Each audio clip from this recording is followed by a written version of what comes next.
It's the first snow, and it's Halloween. Well, I think that's a first for me. Snow on the trees, snow on the ground, snow on the flowers, snow on pretty much everything.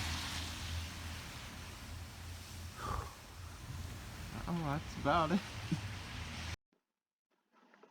Hey guys, Lugiamaster here, and as you saw in the opening clip, it snowed today on Halloween, which is a first for me, as I've never seen this happen. I mean, I'm sure it's happened to other people, but never to me, so I just found that interesting. Anyway, today I'm going to be reading The Hand on My Shoulder, a Pokemon Creepypasta. So without further ado, grab a drink, grab a snack, grab your friends, and let's jump into this. The Hand on My Shoulder. As a cold, chilling grasp tugs at my shirt collar, I choke out demands. It doesn't hear me. No one hears me. Hell, I'll be damned if anyone even knew I was there. Unlucky, unfortunate, as I dwindled to the remaining lights in the room, I felt relaxed and fell to the floor, full of regret.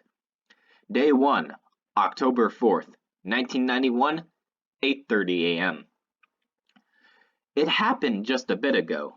It was a warm spring morning, and as I woke up, I felt as if I were in heaven. It was my birthday, and that meant that I finally got to move to my own place. On my own. Until, well, you know. After I kissed my mother goodbye, I felt like a new man. I was alone now, driving down the familiar streets looking for houses for sale. But there were no houses up for sale, which was odd. Everyone moves out eventually, and most put up their houses up for rent if it's theirs. Why not today? I felt like turning back and waiting till tomorrow to find my own place, but it was mid-morning and there was no U-turning this far down the road. It was about 8:45 when I felt hopeless and all I was doing was burning gas. Well, money too. I was half asleep and there was no way I was going to find anything. I rode until I found a rest stop and settled in the back of my truck with nothing but a rucksack for a pillow and a stray hoodie for warmth. The only lights were the stars above my head and the occasional car alarm going off. I started to blink, and before I knew it, I was dead asleep.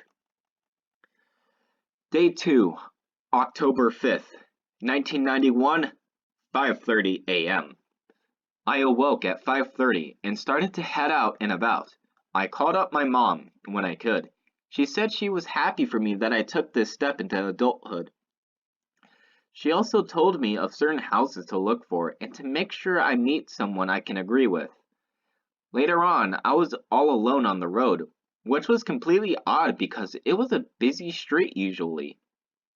While I was going down an outskirt, meadow drenched road, I saw a distant town as far as my eyes could see. The small town had a tower, well, what I thought was one. Maybe a lighthouse? I don't know. It looked amazing.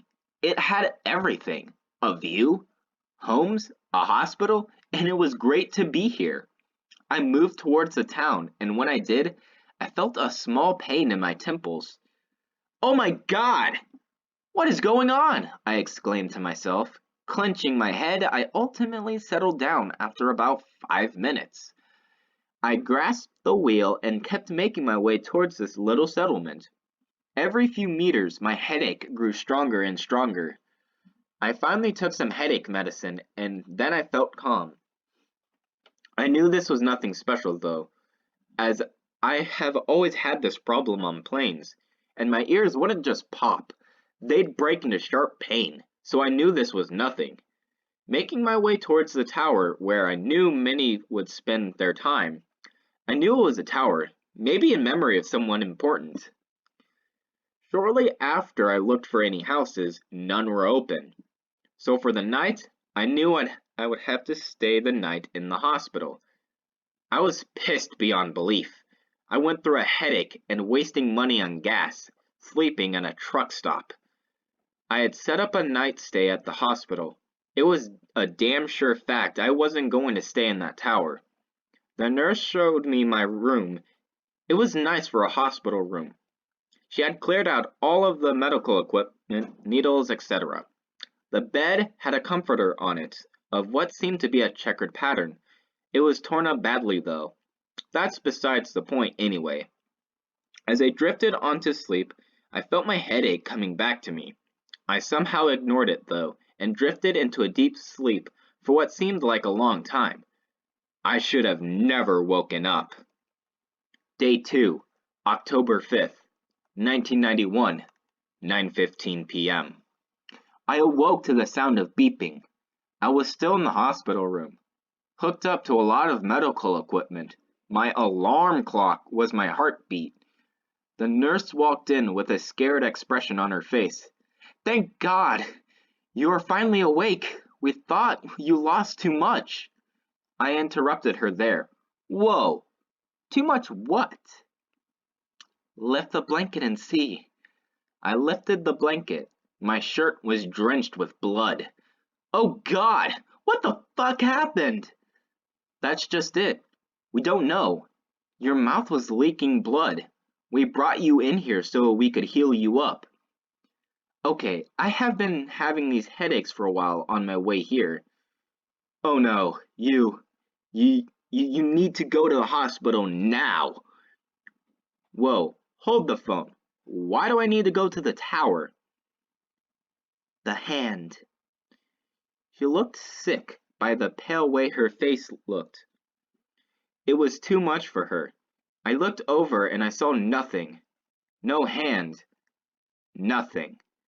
I stripped myself out of the needles and bloody clothes and put on the stray hoodie from the truck the night before. I headed out of the hospital and looked towards the tower. I trudged my limp body over to it.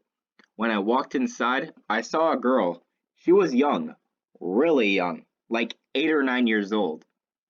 She was not afraid of me, just barging into the door. She looked straight at me and smiled. The smile soon shrank into a frown. "Oh no, they chose you." She had a look of concern on her face. "Does anyone want to explain this to me? Seriously, I need to know what this is." I was angered at her statement. She simply replied back, "The hand on your shoulder." She pointed to my shoulder with a look of pure terror. I peered over and saw what the nurse was talking about. A ghostly white hand had been resting on my shoulder. No one was behind me, just a hand. As if angered by her gesture at it, it grabbed my shirt collar and jerked it hard. I was grasping for air, and as light dwindled away from my lights, I heard the origin of my headaches, a small tune from a music box being held by another hand. I fell to my knees in agony, and before I hit the ground lifeless, I heard the voice of the being killing me at this moment. "Welcome to Lavender Town. Enjoy your stay." So, that was an interesting creepypasta. As you saw, it wasn't like any video game creepypasta. It was kind of just like this character, right? The main character is actually in the game, right? And they're experiencing this white hand. And it's interesting to see this kind of story built up around the white hand. This kind of lore. I actually really like this creepypasta, and I recommend you guys give it a read. I'm sorry for a couple of the mess ups during the story, but it's what I could do. So anyway, if you guys like this video, please leave a like, comment, and subscribe to join the Creeper Cat Army. I will see you later, recruits. Peace out.